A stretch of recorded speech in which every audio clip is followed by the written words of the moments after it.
Kwa kipindi kirefu sana, wasichana walikuwa walitengwa katika masomo ya tehama.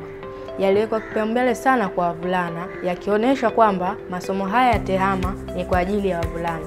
Ila kwa sasa najivunia mimi msichana katika tehama, kwa sababu masomo haya ya tehama baada ya kujifunza yamenisaidia kutambua vitu mbalimbali, mfano kutambua application ya OKI ambayo imeweza kunisaidia mimi kama msichana kutambua afya yangu kama msichana na jinsi ya kujilinda nikiwa katika health, na kutambua mambo mbalimbali katika masomo yangu na vitu vyangu vya kawaida.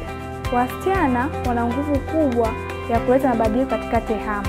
Mimi kama msichana kupitia tehama nimeweza kujifunza katika application ya OKI, ambayo application hii inanisaidia mimi na pia kuwasaidia wasichana wengine kujua mzunguko wake wa hedhi na mambo mbalimbali ya kufanya. Kwa mfano, waweza kujifunza mazoezi ambayo wanapaswa kufanya katika kipindi cha hedhi, na pia vyakula ambavyo wanapaswa kula, na pia kupitia OKI inaweza kunisaidia mimi kujua nguo za kuvaa katika kipindi cha hedhi. Mimi najivunia sana kuwa msichana katika tehama.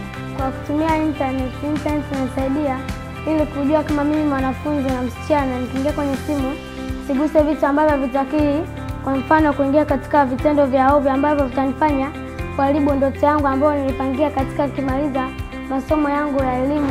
Pamoja tunawatakia heri ya siku ya kimataifa ya wasichana katika tehama.